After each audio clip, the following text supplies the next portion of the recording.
তো বন্ধুরা চলে এসেছি আবার একটা নতুন মিনি ব্লগ নিয়ে। তো এখন আমি আছি ছাদে, আর সকাল সকাল ছাদে উঠে আমার প্রথম কাজ হচ্ছে গাছগুলোকে দেখা। তো কালকে রাতে জল হয়েছিল, তো সেই জন্য আজকে গাছগুলোকে আমি জল দিইনি। তো দেখতেই পাচ্ছ গাছের ওপরে অনেক ধুলো পড়েছে। আর এই যে গাছগুলো কালকে আমি একটা মিনি ব্লগে দিয়েছিলাম, তো এগুলো আমি হার্ড প্রনিং করেছিলাম। ঠিক আছে, এই যে দুটো গাছ তোমরা দেখতে পাচ্ছ, আর এখান দিয়ে দেখো 3 দিন আগে আমি করেছিলাম, আর এখানে ছোটো ছোটো এখান থেকে ডাল বেরোচ্ছে। ঠিক আছে, তো তোমরা এরকম করতে পারো, কিন্তু এখন করার এটা সময় না। ঠিক আছে, ডালগুলো তোমরা যখন কাটবে, তোমরা কাটতে পারো সেপ্টেম্বর, অক্টোবর, নভেম্বর মাসে। তো তোমরা তার 2 মাস পরে গাছে সম্পূর্ণ ফুল পাবে। তোমরা দেখতে পাচ্ছ খুবই ছোটো গাছ, এর এখানে অনেক ফলন হয়েছে এই গাছটাতে।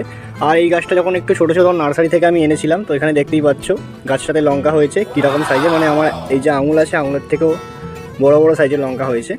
আর এখানে একটা ছোট্ট আছে লঙ্কা গাছ, তো এটাকে আমি কিছুদিন পরে যখন একটু গাছটা দেখবো বৃদ্ধি পেয়েছে, তো এখান থেকে এই ডগটাকে আমি কেটে দেবো। তো তার ফলে কী হবে, অনেক ডালপালা বেরোবে এবং গাছটা সুন্দর হবে এবং আরও অনেক বেশি লঙ্কা এখান থেকে ফলন পাওয়া যাবে। তো এই হচ্ছে আমার গার্ডেনের রিভিউ। তো যদি ভিডিওটা ভালো লেগে থাকে চ্যানেল